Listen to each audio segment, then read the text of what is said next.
Good morning, everybody. Happy Sunday. It is, look at my watch, the 30th this morning. Hi, Jane A. Hi, Dee, Janet.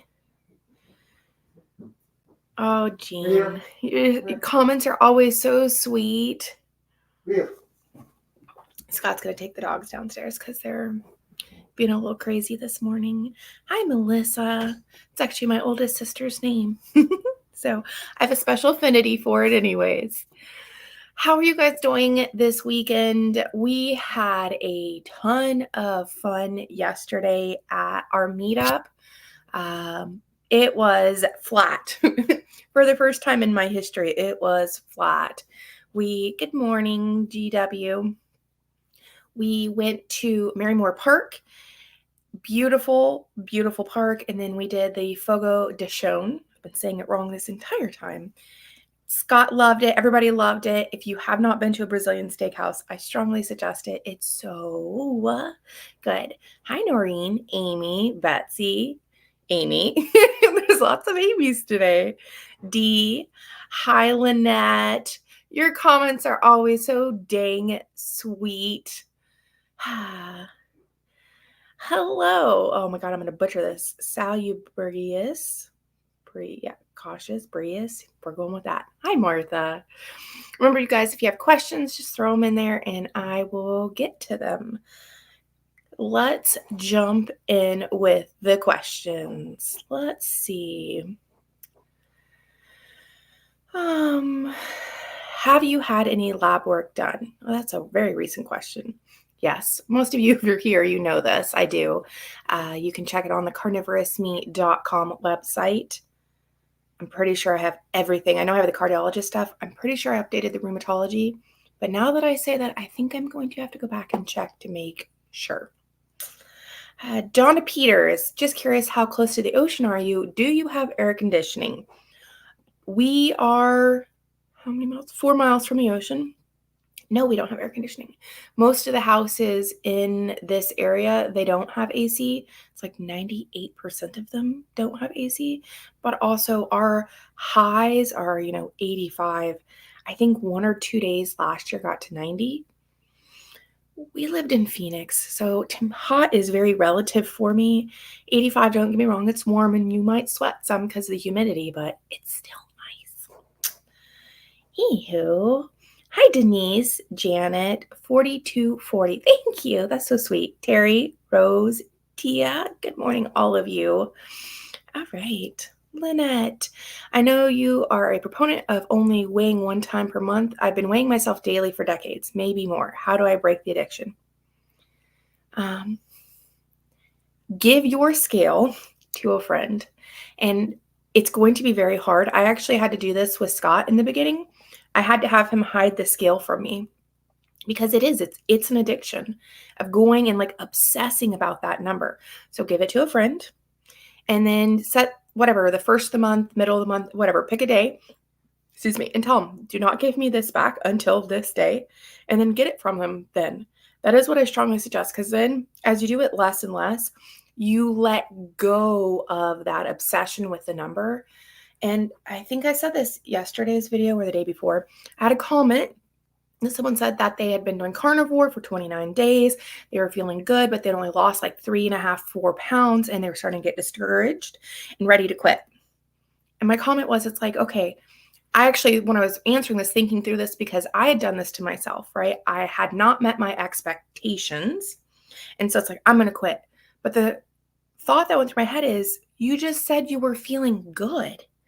What does that number matter? And in reality, it has some value just because we all know if you have a lot of weight on you, it does stress and inflame the body. Get that? I mean, fully understand.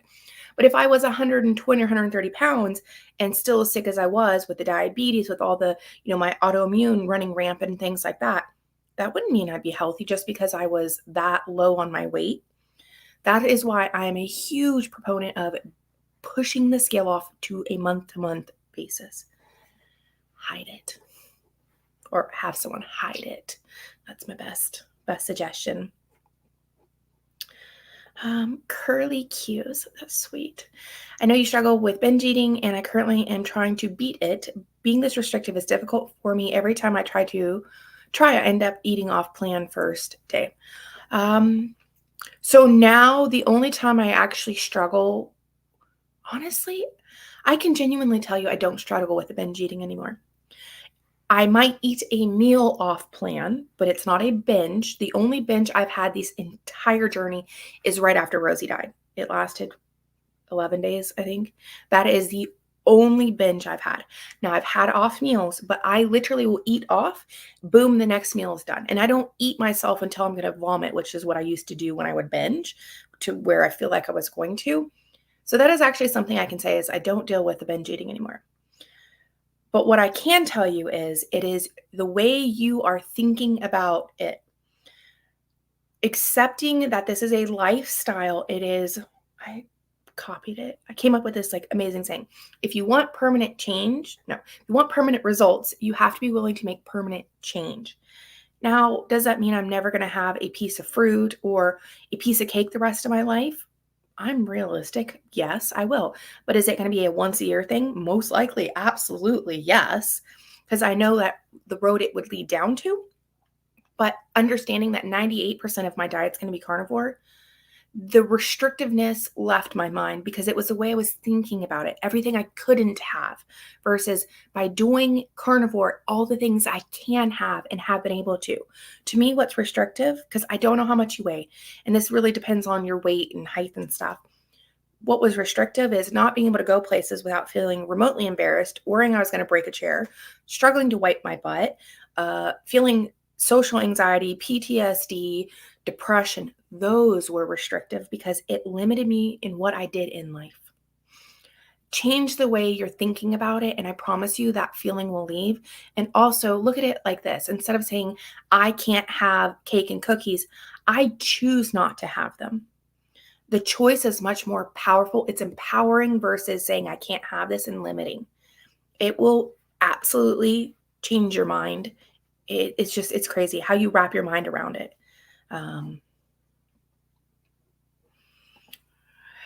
Weigh myself daily. Don't let it, some people do fine. But I would strongly suggest, if you are feeling the need to weigh yourself, even if you like the numbers and the data, it very strongly is still tying that fact that there is that importance on it. I mean, don't get me wrong. I don't really talk about this much, but I actually went back to college and got a degree in data analytics. And that's kind of what I've done, especially with our business and stuff, after giving up seeing patients. So I completely understand liking numbers, but if it's becoming where you feel like you have to do it, there is something more behind there. Hi, Betsy. Who are all the YouTube live tomorrow?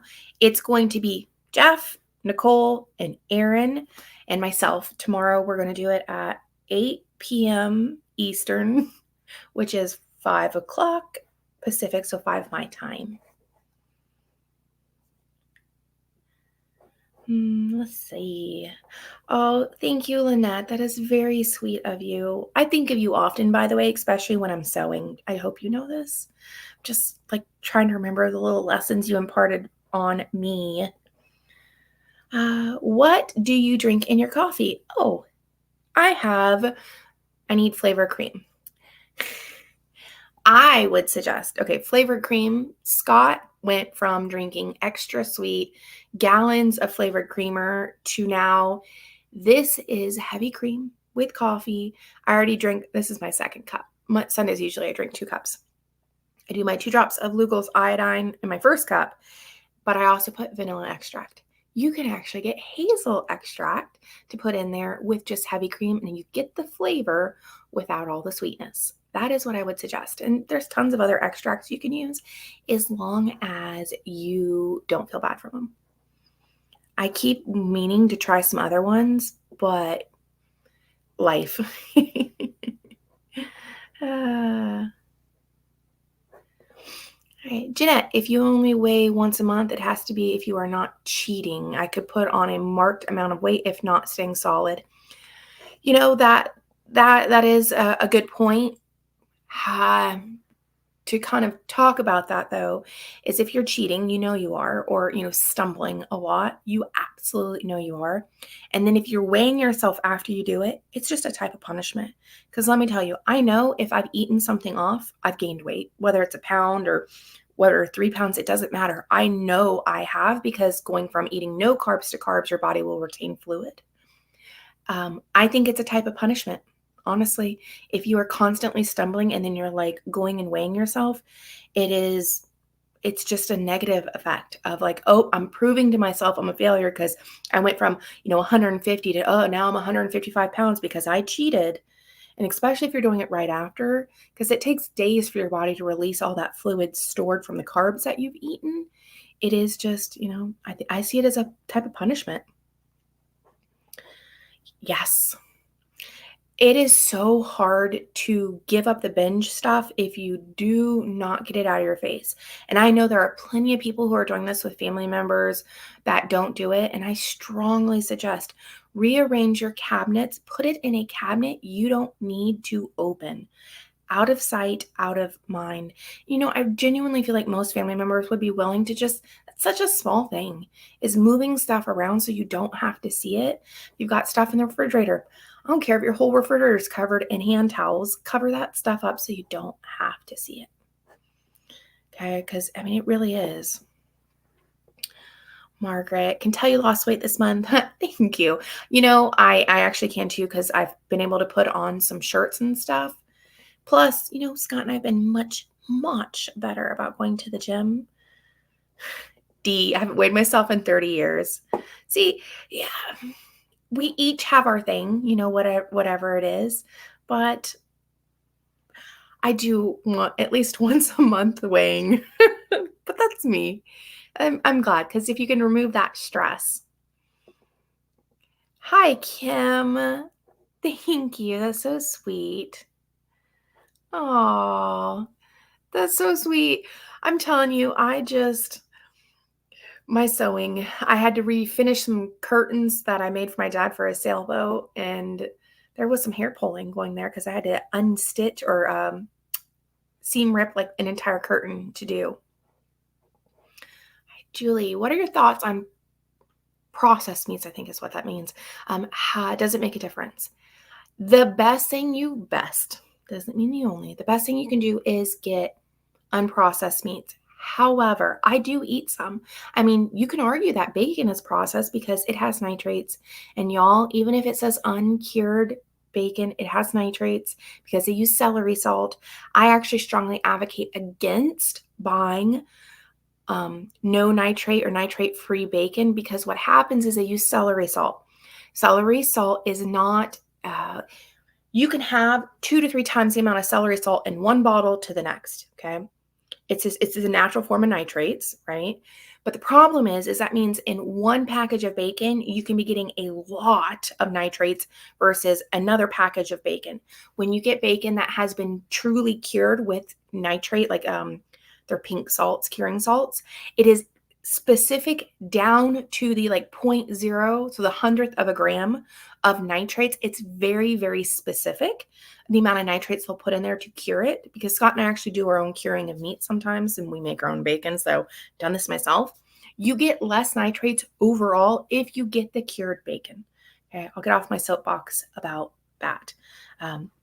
But all processed meats have to have nitrates. Why? Because usually the meat is ground up, more surface area, more moisture, bacteria. It is to prevent that from happening. I do have it. I do not have it daily. Actually, that's not true. I have bacon daily. I do have it daily now that I think about that. I try to limit it to some degree. I like salami and things like that. But I do think aiming for most of our meat from eggs and ground beef or steak or chicken or whatever is the best thing. Other than that, if you don't feel bad, don't worry about it. My cardiologist did say, and I did experience this, you'll see a jump in my triglycerides. Having too many nitrates can actually temporarily elevate your triglycerides. So don't be afraid of that. See, you could also add stevia drops. I think she's just referring to the coffee. I do agree. If you can avoid the sweeteners, the most you can, the better off you're going to be, especially if you are a binge eater or a sugar person. It does keep that sweet bug kind of in your brain of your brain remembers what sugar tastes like.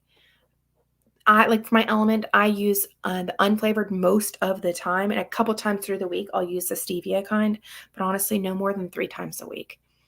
And it's just what I fall into because I just don't like a ton of it. I have a French press for my coffee, but I cannot seem to get my proportions correct. Have you ever used one? Do you have any advice for getting perfect cup from a French press? I've not used one. My brother-in-law does use one. We're old school. We use like literally a coffee pot from 20 years ago.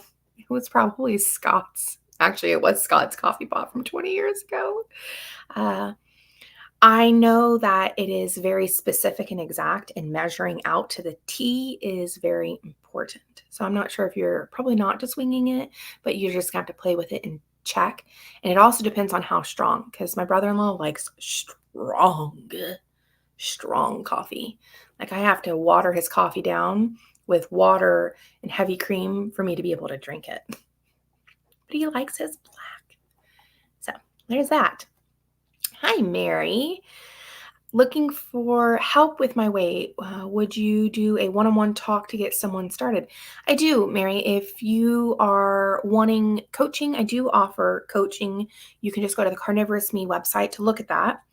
Also, if you want, because it's cheaper and I will be 100% honest, we're doing locals challenges, and the ladies for the August one July and gents have been amazing. And it's really good support and accountability.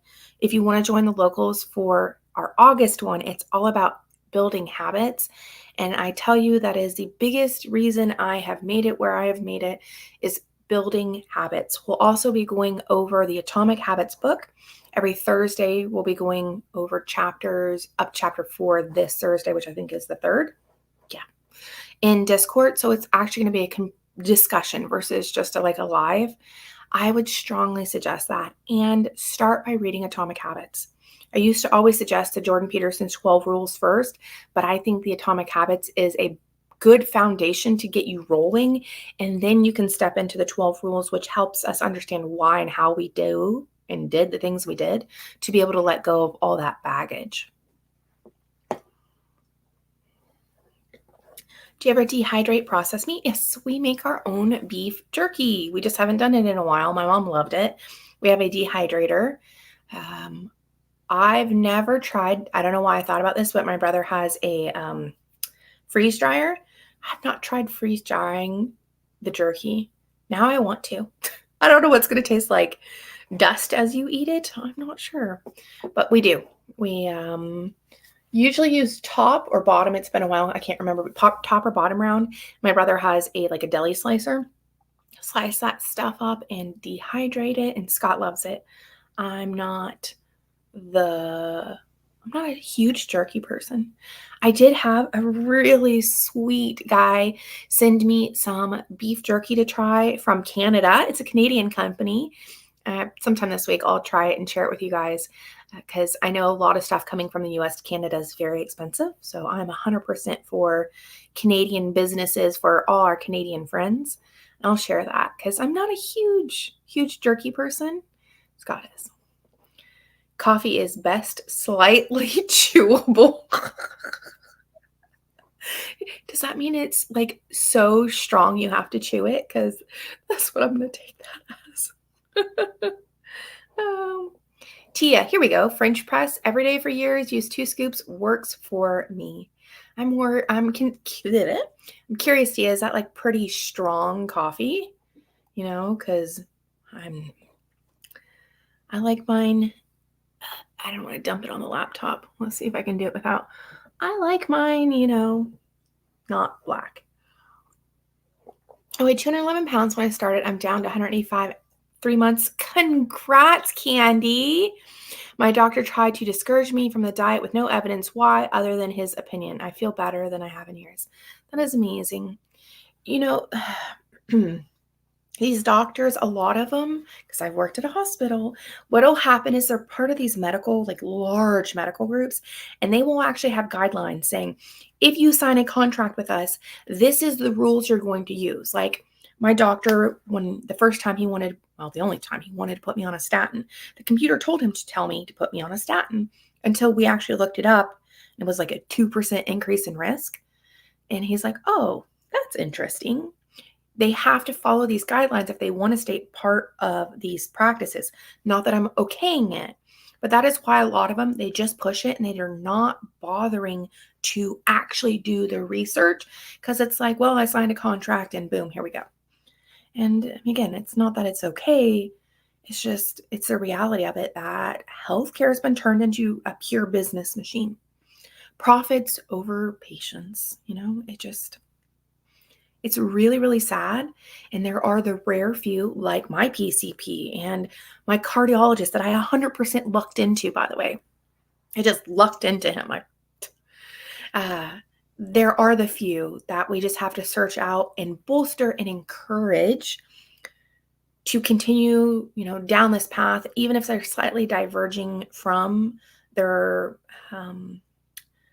company's views. Supporting them. I think that's really important when we find them. Is it okay to have some dark leafy greens with your steak every day with a little bit of good quality balsamic vinegar? If you feel fine with it, go for it. I do not eat the leafy as much as I do. I love collard greens, y'all. God, I love collard greens. I actually like salads and things like that, but they are inflammatory for me. There's oxalates in vegetables. However, everybody is different. Okay. And my rule of thumb is if it's that thing that keeps you on and it's not it's a higher carb, sugar, addictive substance. I guess leaves could be addictive. I don't know. Then you do you. There is literally no judgment from me. And the other thing I found is a lot of people will do keto or ketovore. And then as they start feeling better, they notice, I ate this and I don't feel really good. A lot of them end up falling towards carnivore, even if it's temporary, to figure out what they can tolerate. Because maybe certain leafy greens do fine with you and some don't, or the balsamic vinegar bothers you or it doesn't. It depends. It's all trial and error to a personal level. Hi, Farza. Thank you. Karen, mine encourages the diet. It has to be willing to, honestly, the biggest thing is being willing to change physicians and be okay that that doctor might be upset. But you know what? Who cares? It's your health.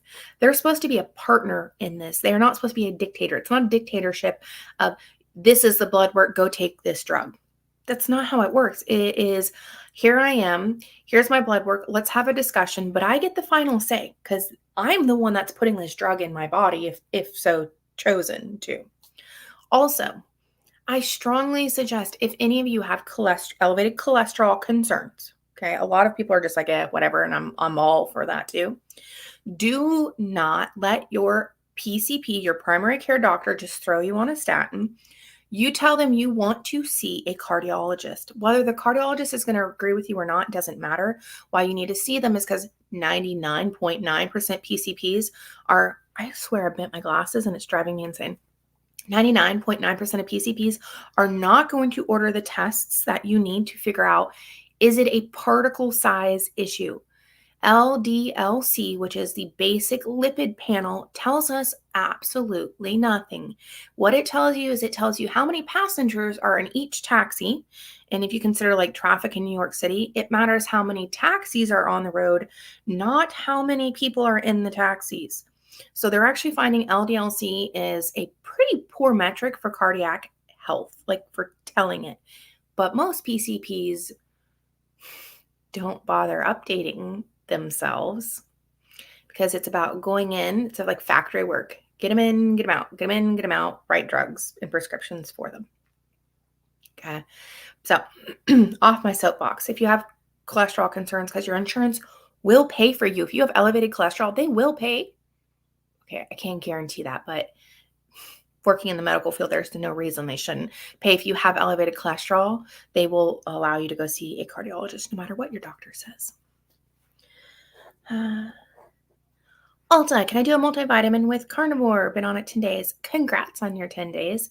I actually do a multivitamin. That was my agreement with my PCP that he would be willing to follow me if, oh my gosh, I did. I think I sat on them yesterday and bent them and it's driving me insane.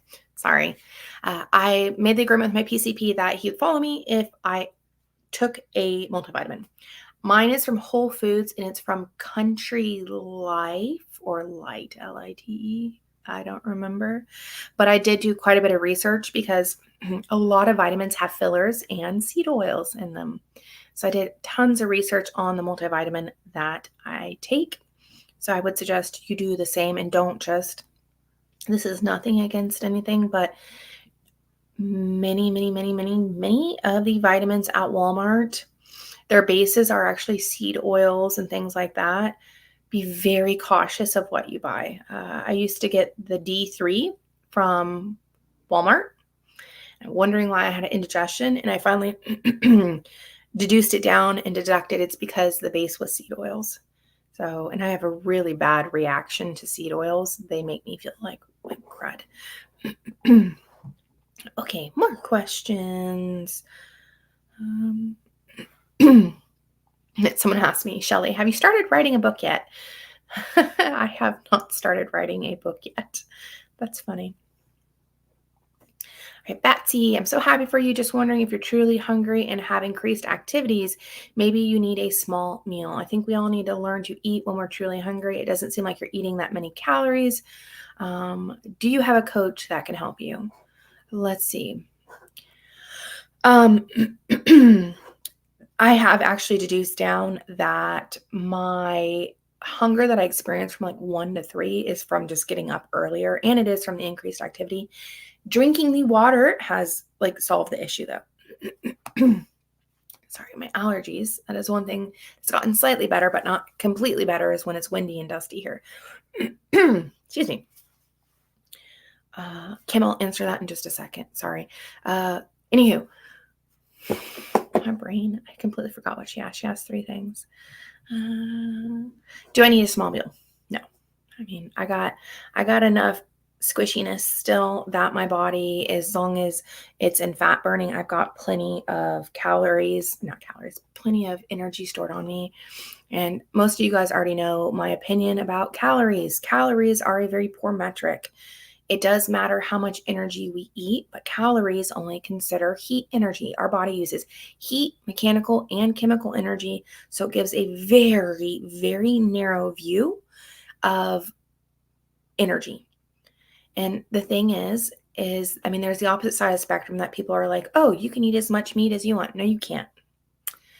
But here's the thing, it's much harder to overeat on carnivore because the saturated fats are so satiating, we eat less. It naturally happens. Excess fat on our body is excess consumed energy. And I don't ever want anybody to turn into calorie counting because it doesn't work and it's stressful because our hormones play a factor. Age, gender, pre or postmenopausal, I mean, health status, all of it has an impact. And that's why the whole eat whatever X amount of calories a day, it irks me because it doesn't work. Each of our bodies needs different things. And it is learning about your and my true hunger signals. And if it's coming from your brain, that is not hunger. A lot of times that's cravings or just habitual eating. It is all about learning, and spent the past year learning it. It doesn't happen overnight. It's trial and error with that. Do I have a coach that can help me? No, I don't need someone else telling me I need to eat more calories. I fundamentally disagree with very many people about this. Unless you are someone that's anorexic, underweight, or kind of like at maintenance weight, if you have extra fat, you have extra energy to use. I should do a video versus like going on my tirades about this. If you don't eat enough, people, oh God, for what, 40, 50 years, it's like, you're going to slow your metabolism down. You're not consuming enough calories. Mammals who have high metabolisms that live in this planet or on this planet die sooner.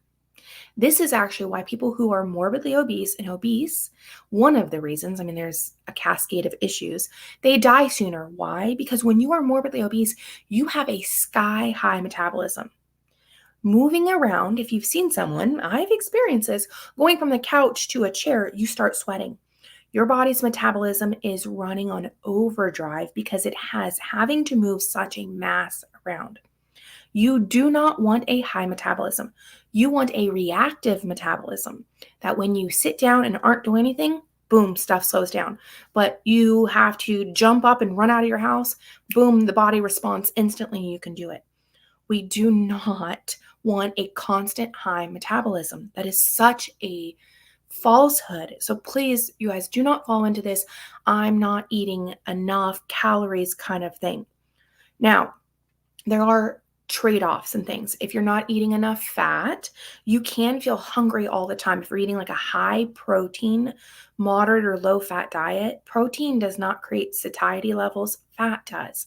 True carnivore is a high fat, moderate protein diet. You have to figure out what works for you though, because I do like a 60-40, 60% fat, 40% protein. It's a guesstimation at best, honestly. Get off my soapbox about this. Let's see. Kim, what labs you ask for from the cardio? There's 2 different tests you can ask for. They'll choose one or the other. An NMR, which will do your particle sizes and stuff. Excuse me. Or cardiac advanced IQR. That R is very, very important. Okay. That is the one that my cardiologist uses. I also strongly suggest getting fasting insulin. A1C is a great test. Even if you're not a diabetic, I think it's a good thing to check at least once. It's a great test to take your average glucose over a 3-month period. But you can have a low A1C and still be a diabetic. Type 2 diabetes is what I'm referring to because type 1 is very different. Type 2 diabetics, their first stages of like pre-diabetes and then being an actual diabetic is insulin resistance. If you are not eating carbs, you'll see a lower A1C. But if you were to then go and eat carbs, your glucose levels will spike sky high. That means you're still insulin resistant. So you're fasting insulin, NMR, or advanced cardiac IQR. I also think doing a CRP, C-reactive protein, is a good one as well for them. Bruce here, NMR still wants inhibitors, but he does respect my wishes and left the decision to me. Yeah, they should be a partner. I don't even have a partner because that means you get 50-50. They should be a guiding light, but you get the final choice on what you're going to do. Also, with that, depending on your age, my cardiologist talked about the coronary artery calcium scan. If you are younger, those are actually not very beneficial, like for myself, unless you're going to get it checked every 5 or 10 years to get a baseline. Mom of 3, including twin 6-month-olds. Wow, twins, amazing. What can I put my coffee to sweeten it? Do you know someone using stevia drops? There are plenty of people who do. I cannot tell you how that affects I'm assuming you're breastfeeding if they're still 6 months old. I would suggest, and this is like my hot take, I know we like sweet things. My coffee used to be a venti caramel frappuccino with extra caramel. I know like what sugar and coffee is. Was my jam. And now I have coffee with heavy cream and vanilla extract. Try your darndest to taper away from the sweet stuff. It takes a bit of time to adapt, but I'm honestly a couple weeks, once you get rid of that sweetness out of your mouth, like just that constant taste, things like my coffee actually to me kind of has a little sweet taste to it, just slightly. You will adapt, and I promise you will not regret it. But again, I'm not sure how stevia affects breastfeeding. I lean away from sweeteners as much as possible. I feel strongly that the guide for calorie requirements needs to be redone for carnivores.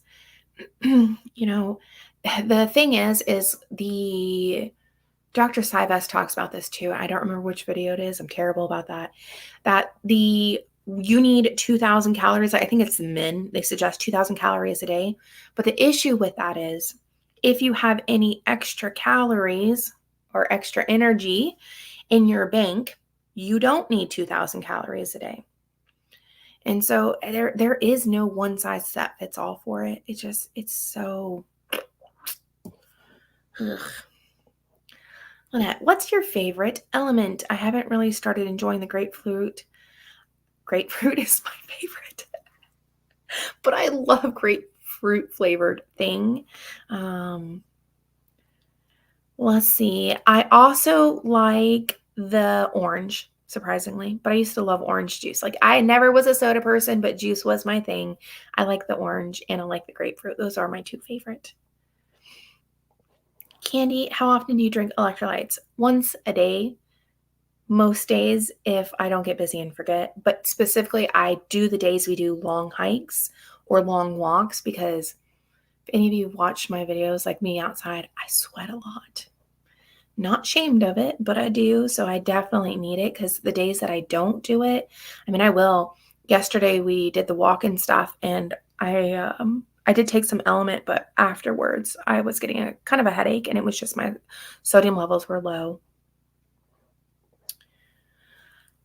Hi, Blee. I have a lot of weight to lose. Any advice on how to start carnivore lifestyle from a fat-free, high-carb diet? So you're going from the other end of the spectrum. I have a video that I think you should start with, and it's the beginner's guide to carnivore. Start with that video. But what I can tell you is if you've been on a low fat or no fat, high carb diet, you're going to need to taper into over a few weeks, increasing your fat intake.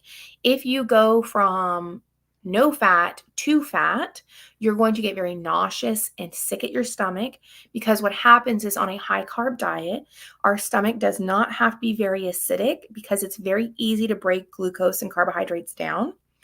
You need more bile and you need more acid in your stomach to deal with the protein and fats. It is going to take a few weeks, if not a month, month and a half, for your body to start producing more. So stepping it up slowly is what I would suggest. I do think you should instantly dump the carbs, get rid of them. You have to decide if you're going to do keto. You said carnivore, but you kind of have to, for you, I would suggest going keto, ketovore, carnivore. Give your body time to adjust because if not, it is going to be a very unpleasant ride for you. But start with that beginner's guide because it'll go over things to expect and withdrawal symptoms and things like that. And also like kind of the tips that I suggest to do in the beginning. What is the purpose of iodine drops on carnivore?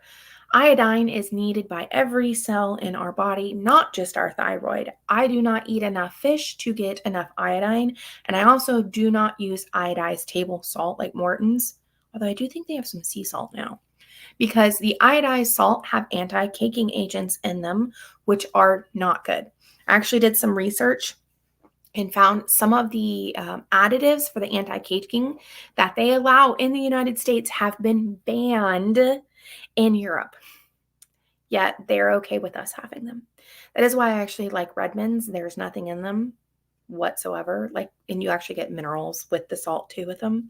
There's other brands, sea salts. Just pay attention. Anyways, we need iodine for our cells to function. We need iodine for our thyroid to function. That's why I use Lugol's 2%. I think they have higher, like 5. Don't do that. The 2%, 2 drops. I think Dr. Berry said 2 to 4 a day, whatever. Your body will, because it's a lower intake, your body will excrete any extra iodine that you may ingest you don't need. Hi, Jay. Any notice HDL levels being high? I'm wondering what I'm doing wrong. My doctor thinks I need to start a statin, which I do not want. I'm curious how high your HDL levels are. Funny enough, I don't remember if I left it in the cardiology visit that I had with the cardiologist. It was so long, I just had to kind of cut it down. He was saying that they're finding that a lot of people who have 100, 150 HDL levels, it doesn't mean what we think it is, because it used to be high HDL, good. It means great cardiac health. But they're finding, his words, that some of the HDLs are lazy and they don't actually benefit the body. They're just kind of neutral. There is a super duper specialized test that you'd actually have to go to university to have them check it. So like not worth it, because I imagine it'd be very expensive and you have to find the right university to do it at. I personally wouldn't stress about it. The biggest thing is, how are your triglycerides? If you have high triglycerides, then that's something I think to be a little bit more concerned about. Tia, first cardiology appointment. Yay for his understanding my lifestyle. Been a cardio study for 37 years, then seen something on my... Okay, good. I mean, I'm wondering, first cardiology appointment, so you haven't seen this cardiologist. Just be direct with them. Just be direct. Used to use 5 pounds of sugar a month in my coffee. I say that, but I'd be afraid to know how much sugar. If I could like have taken it out of all my coffee and added it up, it probably would have been a lot too. Kelly, hello from New Zealand. Hello. I've been watching you for a wee while. I think that's so cute, a wee while. Wanted to know what success has your lovely husband had on carnivore? Scott's lost 28 pounds, and it was all in his abdomen. He was a tofu thin on the outside, fat on the inside. So much better. Honestly, all his blood work looks even better. But the biggest thing is his testosterone was like 250. He's had low testosterone his entire life, honestly. And then we had it checked 4 or 5 months ago, and it's now over 650. And the only thing that we've changed literally is his diet, because we were thinking he was going to have to take exogenous, so like injections or the rub-on testosterone. But it is absolutely improved immensely. Physically, he's doing better. Him and I are walking up hills, and like my heart rate's 130, and I ask him, and his is like 91. He's just doing so good. Canada, pleased with myself that my cheat lately is salsa or a pickle. I had 2 potato patties one night and I felt so gross, but I forgave myself and hopped on with meat. That's the way to do it. That is, being a tyrant to ourselves is not sustainable. Understanding that we're human and we'll stumble, it doesn't mean that it's okay to go stumble frequently or anything like that. It's not like giving license to, oh, it's fine that I have a piece of cake every other day. No, it's understanding that striving for our best, but at times that we will stumble, and that is okay. It is forgiving ourselves, getting back up and moving on, because consistency is really what matters. Hi, Christina. Hi, Crystal. Hi, Charlene. 78 for my HDL. Not remotely concerned. I personally, not a doctor, all this, but not remotely concerned, because there are people, their HDL is 100, 150. And I don't even understand that, because they want people's HDLs to be, with women, men was slightly lower, or maybe I'm getting them reversed, above 50. Like my lab work doesn't even have an out of range for the HDL. So I don't understand that. One of the ladies Becky came yesterday to the meetup, and they had hers flagged. Hers was 62 or 68. Anyways, they had flagged it as high, which I don't even understand, because the whole point is my cardiologist is like, let's get your HDL up more. And by the way, HDL, it's a very genetic like baseline. Some people will just genetically have higher. You can improve it through movement, things like that. But if you have low HDL, you're just going to always tend to have slightly lower, even if you're really active. People who have really high HDL are going to tend to have higher, just because that genetic proponent is very important with HDL. I'm 78. I'd roll my eyes to the back of my head twice if he said that to me. Have you and Scott gone paddleboarding recently, or are you focusing on hikes and the gym? It's been like a week and a half since we did paddleboarding. One of, her name's Sherry. She went paddleboarding with us. I think it was not last weekend, but the weekend before. She'd never been, so we took her with us, and we met Sherry through the meetups. She actually lives in Bellingham with us. we are going paddleboarding this week. I'm super excited. It's just we've been super busy, and as much as I love paddleboarding, it takes a lot more setup and breakdown because you got to wash the boards and dry them and stuff. So we just haven't for the past, 2 weeks, but we're going to because it's warmed up too. Do you do a daily vitamin? I take a high quality multivitamin once a day. I'm pretty sure it's Country Life, not Country Light. It's from Whole Foods. I also take vitamin D3 because I can't get tons of sun because of the hydroxychloroquine I take. I do LMNT, the hydroxychloroquine, what little of my antidepressant I still take, and then that's all I take. Well, Locals 2% iodine, I forget about that. Martha, HDL 101, triglycerides 54. There's nothing wrong with that. That is, 54 triglycerides are, because remember, one of the main functions of triglycerides is carrying extra energy to our fat cells. Well, to and from, but more to our fat cells. So that's why you'll see people have higher triglycerides who are more obese because they're consuming more energy. And as I said, Martha, your HDL, I can tell you genetically, you just have a higher HDL. I'm never in my life. It doesn't matter if I ran 24/7, exercised all the time. There's no way I'm ever going to get close to 100 with my HDL. I'm struggling to get a gut. I think I was like 54. And your suggestion that way identifies a person who is an exerciser has helped me stay on track with my weight training. Walking was always easy, but not weight training. We need to envision ourselves as where we want to be versus I work out. It's like, no, I'm someone that is fit. And what do fit people do? They work out or go to the gym or whatever that looks like for you. I see myself as an outdoors person. I love outdoors. So hiking, biking, walking, all these things are what outdoor people do. That's what I do. Where's Scott today? Can he stop by and say hello? He went and hid in the basement. He is working on some stuff. One of the gentlemen that we did book club with, he made a magazine, like an online publication that he's going to get printed, and he wanted us to do an ad. And so Scott has been diligently working on that for him because it needs to get done soon. And that's part of what he's working on this morning. You don't want me to scream 3 floors down and pull your ears out to tell him, because I'm all the way upstairs and he is 2 floors below me in the basement with the dogs I see, because they're bad dogs and they like to bark. But I will have him stop by next time.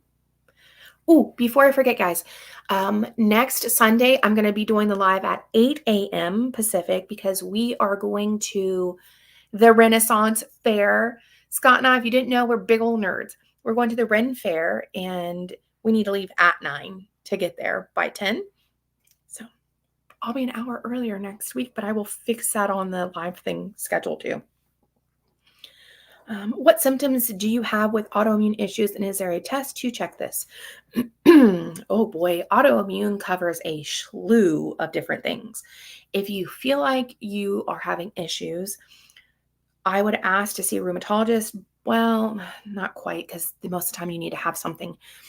When I was 18, I started having a lot of 18, having a lot of hand pain, joint pain. I remember telling the primary care doctor at the time that I felt like I was 80 when I was 17 or 18 years old. Like everything hurt, my joints hurt. I was having nodules come up on my hand. A big one for me is I'd have these like super hypersensitive moments, like where wind blowing across my skin actually hurt. My clothes touching my skin hurt. These kinds of things. And they did a ANA, that's an anti-nucleic antibody test. Mine was sky high, so much they stopped counting. However, having a positive ANA does not necessarily mean you have autoimmune. I don't remember like the ratio, but it's like something like 40% of people can test positive, but not actually have autoimmune stuff. But that was what then having that, then my dad helped me get to see the Mayo Clinic in Arizona. And they did tons and tons and tons of tests there. They decided lupus there, but we're talking 33. Can I do math? Like 15 years ago. 15, because I can't do math. 15 years ago. And from that time to now, they've come up with a lot more specialized tests. I saw a rheumatologist in Phoenix, and that's where my internist, God, I've seen so many doctors, all these get jumbled. They have more specialized tests to discern between it. And that's when they discovered, no, I don't have lupus. I have limited scleroderma. And then I came here and saw another rheumatologist. And that's when they're like, okay, so you have scleroderma, rheumatoid arthritis, and fibromyalgia. And I just started with another new rheumatologist because the first one I saw here was not nice and not a good rheumatologist. She said I was fat, and that was my problem, not that I actually had autoimmune despite already having diagnoses. Anyways, you can just start with PCP and just say, I have concerns that I might have some autoimmune. Can we run some tests? If those tests turn out positive, they should send you to a rheumatologist. And if they don't, then pressure them too, because I had so many tests. I believe the panel that this new one just did recently had like 15 different specialized tests that she ordered. And as I said, they can specify because there's all sorts of symptoms that can go, it's just crazy. Pain, fatigue, skin stuff. Like I was having like lesions and stuff, but that was the scleroderma and things like that. Although it's 95% better. So kudos to me and anyone else that's doing this for autoimmune with that. Betty, struggling with leg cramps, day 15. I use the daily mineral drop from Keto Chow and Dr. Berry. Taking the recommended dosage. What do you recommend to get through this? More salt. I've used Keto Chow, but mine's like from the beginning. It was not enough electrolytes and salt for me. So I would suggest just more salt, more water. If that does not help, then I would suggest looking at taking more potassium. A lot of people, magnesium is important, but honestly, it's more potassium. Our muscles use what is called a sodium-potassium pump. They exchange molecules through the cell membranes, and that can be what causes the cramping. But start with salt, water, and then I'd work on a little bit more potassium. Amy, reading Atomic Habits. Yes, I love that book. Doing a 45-minute walk twice daily. Started Orange Theory Fitness. Amazing on Friday. That is amazing. Y'all, don't forget, the August challenge is all about habit changing on the Locals. And every Thursday, we will be going over different chapters of Atomic Habits together. So we'll actually be having a discussion because I'm going to hold it in Discord so we can actually talk about it. All right. Let's see some more questions. Where do you get your sausages? Costco. The beef kielbasa. There's also beef and cheddar kielbasa. I like both. They have the organic beef ones too. This is funny. Holly said, you have curly hair, right? Curly hair goes frizzy when it rains. I actually have wavy hair. My sister has the ringlet curls. Not that nobody cares about this, but I do understand. My hair is stick straight when there's no moisture, but it's wavy and frizzy when there is, like living up here. And to be honest, I've lived in the desert most of my life. I grew up in Vegas, so I never had to deal with frizzy hair, and I'm not the best about it. Susie, what type of dairy product do you put in your coffee? Heavy cream. Have you checked your labs? My doctor says keto clogs your arteries, and I already have a calcified aorta. Oh, these kinds of things actually make me really, really sad because keto doesn't clog your arteries. What happens is having a high carb and high fat diet, which is the standard American diet with seed oils and chemicals, are what cause damage. If you want to gain weight quickly, have high fat and high carb because your body will process the carbs first and the fat second. It's just how it does. It's very easy to break down carbohydrates, so your body will use those first, and it will store all the other energy after that on your body. What happens is sugar damages our arteries, our blood vessels. That's where neuropathy is from damaging the nerve endings, having uncontrolled diabetes, and our body uses cholesterol to band-aid over the damage. I think it was Dr. Ovadia said, it's like having a plaster wall getting a crack, and then your body uses cholesterol to plaster over the crack. The problem is then it cracks through the crack because there's still inflammation there. Plasters more and more and more and more till then, bam, there's a blockage in the arteries because the underlying issue of the inflammation was never addressed. Juju, do you eat any fruits or vegetables? I eat spices, so I guess you could argue vegetables, but no, not really. No. And the reason is fruit or vegetables have oxalates, which are inflammatory. There are plenty of people who can tolerate them. I am not, especially having autoimmune and being a diabetic. I found that they're very inflammatory for me. Fruit. I experienced in my life, let me change my language, binge eating. And fruit triggers things like insulin. I was a type 2 diabetic and I wanted to heal my diabetes. Fructose has more of an impact on the body than just table sugar. Not that I'm advocating table sugar, but we eat way too much sugar. Way too much sugar. And, back in the day, before we had globalization and things like that, people would only be able to eat fruit when it was in season. And like we have blackberries along our trail back here, we're talking a few weeks of having blackberries, not 365 days of having blackberries and bananas and pineapples. So my suggestion is no fruit, especially if you're trying to lose weight, diabetes, you're dealing with sugar eating and things like that. It's very hard. If you're doing keto, some people can do just fine with a handful of berries here and there. But I also am one of those people, if I have more than 10 grams of carbohydrates, I'm no longer in ketosis. I have a very low threshold or tolerance for carbohydrates before it kicks me out. Yeah. Carbs raise insulin, which stores fat. That is exactly what insulin does. And as I said, your body will utilize the carbs first, and then it has all this other energy because here's the thing about fat. It is very energy dense.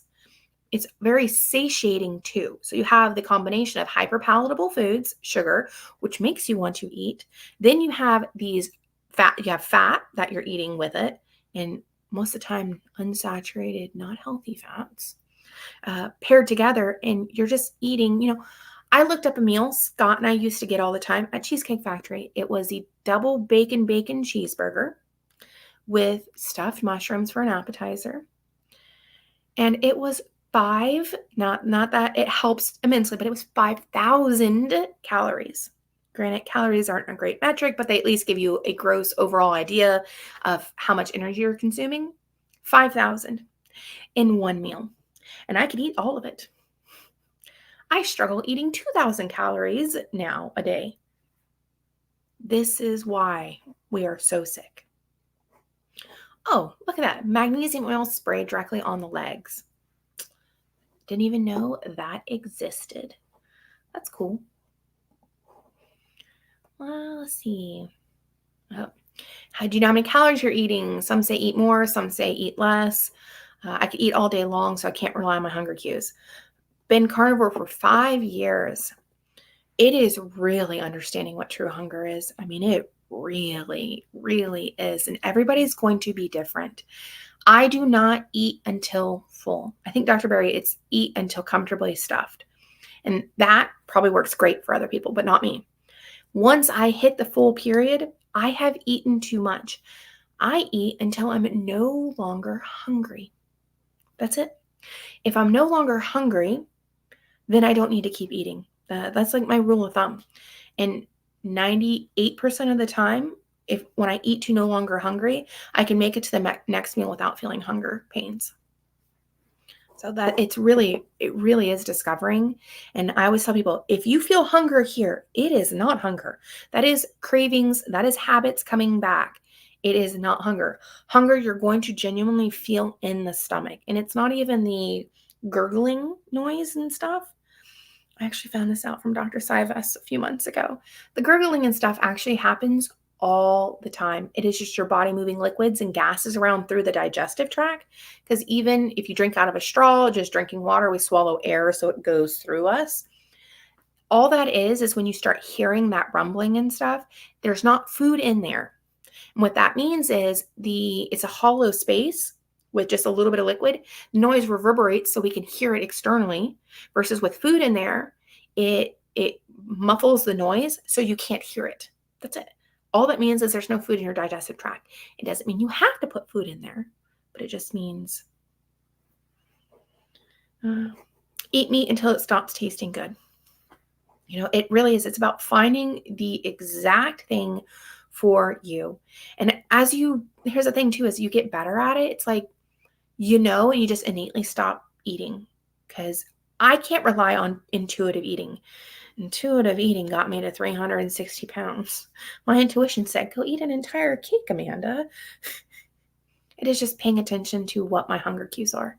And a big thing that I use too is like mentally for myself is, if I have any kind of aversion to whatever it is, the question I ask myself is, if I was starving, if I hadn't eaten in months, would I stick my nose up at whatever is on my plate?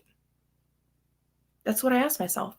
And that's also why as much as I don't like eggs, I eat them, because they are good for me.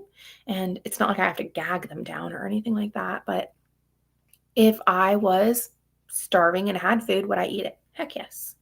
And that's kind of how I go about doing it. It really is about learning, and it is not about calories. I cannot stress that enough, guys. It is not about calories. What we need from day to day varies. Think about how much you move around from one day to the next. It's not, I eat, 1,200 calories. It used to be like with a low fat diet, suggest eating 1,200 calories or less a day. That sounds really unpleasant. Although, sometimes I probably hit that myself. But metric tracking is stressful, because my other question to you is, are you going to be tracking your calories, your carbs, your fat intake for the rest of your life? For me, no way. It is stressful and it's not realistic for me. Yeah, there are, I think, the handful of people who like doing that, but I think it's figuring out why. Like, why obsess about the numbers? Because as you do something for, a prolonged period, you kind of know, looking at that piece of meat, okay, that has, X amount of carbs or doesn't have any carbs or anything in it at all. And you can just move on versus tracking. In the beginning, I think it can be quite helpful if you're having a hard time understanding how many carbs and things you're eating. It has its place, but I'm just talking about for like the rest of our lives. Are we willing to do this? No, I'm not. But I like easy. I like making the least amount of stress or thought about food as humanly possible. No insanity. That's cute. Lost 80 pounds on keto over the last few years, but not getting the health benefits I hear everyone having. So starting carnivore tomorrow, but dreading it as I don't care for meat. Any tips? Oof. I strongly suggest, kind of what I just talked about now. Actually, I talked about it earlier in the video too. Understand that eating what we wanted got us where we were at, wherever that was, overweight, sick, ill, those kinds of things. Understanding and making a choice. I am choosing to do this versus I am forcing myself to do this. Anytime we force ourselves to do anything, diet, exercise, it doesn't matter. Eventually, we respond like a 2-year-old having a tantrum, which is always what led me to a binge, because it's like, I don't want to do this. And I'd have a mental tantrum on myself and then go and eat an entire cake. Versus I, Amanda, choose to do carnivore. I choose to eat this. But I can also tell you, your palate will change. As you give up the sugars, especially the artificial sweeteners, if you've been doing keto, giving up the sugars, you will find you will like it more and more. You might even find eventually you love it. It's going to take time, but your palate will immensely change. And always ask the question is, if I was starving, would I turn my nose up at this? And if the answer is no, then swallow it. But I promise your palate will adjust and change. You may not be a meat lover, but you will definitely be able to tolerate it. Rachel, over 440 pounds. I'm possible AFib. Doctor prescribed vegan. Of course he did. I know I need to lose weight ASAP. Been binge watching your videos. I'm really trying to make a decision. I'll finish the last few questions, and I just realized it was after 10 already. There is a lot of propaganda, and honestly on both sides to some degree. And what I mean by that is the whole you can eat as much meat as you want, which is not quite true. But also the problem with veganism is they never actually address, and this is how y'all ever run into a vegan and you want to stump them up and not have a retort, ask them about how they deal with all the inflammatory oxalates they get from their vegetables. They literally will just turn around and walk away every single time. Being 440 pounds, you're going to have a lot of inflammation. I'm assuming you probably are pre-diabetic or at least a-diabetic. Diabetes feeds on carbs and sugars. And guess what the vegan diet is? Carbs. And if you're not doing a carb vegan diet, you're literally eating green vegetables all the time and you're going to be hungry all the time. The benefit of carnivore over veganism, wholeheartedly, is the level of satiety. I did not get 360 pounds by eating too many green leafy vegetables. I fundamentally understand that. What I was doing is I was trying to fill a void internally by eating. I always wanted to feel full because I felt so hollow inside. Carnivore gives you that. It also helps with the inflammation. It reversed my type 2 diabetes. It reversed my fatty liver. It's helped immensely with my autoimmune. If you haven't made it yet, Rachel, make it to the more recent carnivore guide, Carnivore's Beginner's Guide. That one is a good beginning of it. I have done veganism. I can tell you that. I've done it before and I felt like absolute death. I was hungry all the time. I was jittery. I had the constant shakes because I needed the infusion of carbs and stuff all the time. So, that's my opinion. Keep looking, reading, but start with that beginner's guide. I think it'll help you more than anything. Can you recommend a good quality D supplement? I use the Country Life D. I love that stuff. I feel like amazing from it, but also no seed oils. So that's the best.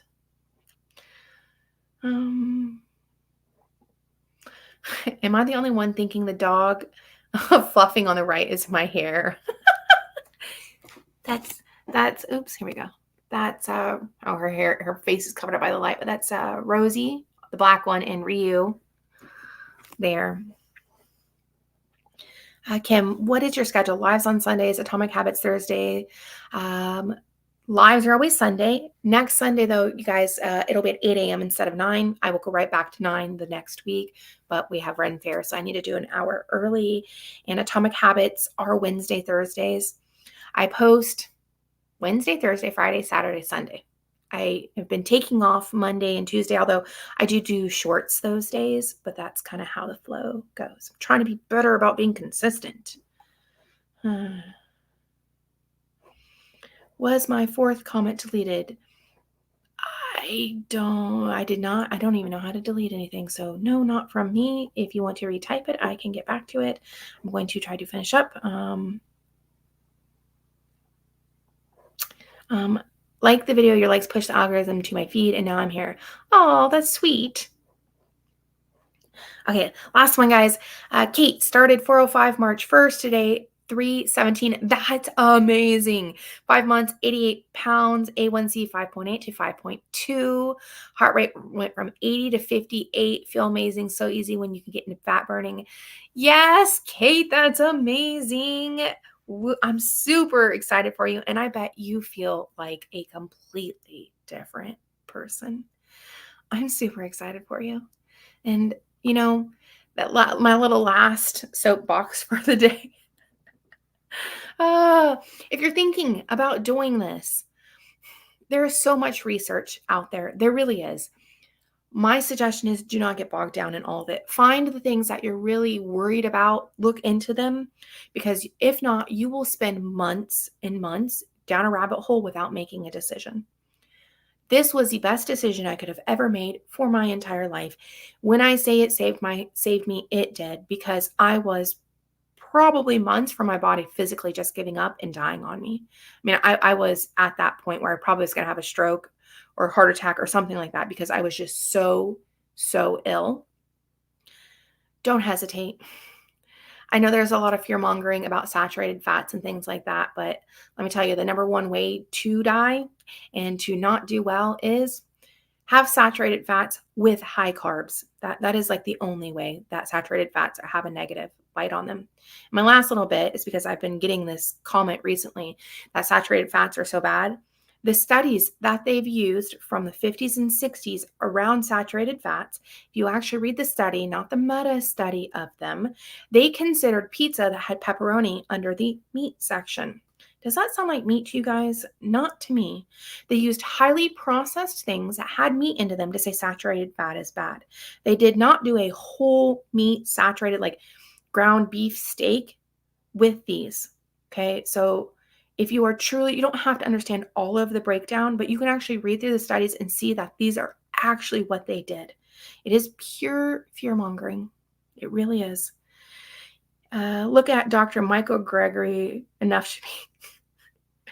I won't say nothing about that, but that is a little true. All right, guys, thank you so much for joining me. Kate, I'm super, super proud of you. I hope if you haven't, you do join the Locals July Challenge. It is excellent. The ladies and gents in it are amazing, and it's really good for accountability.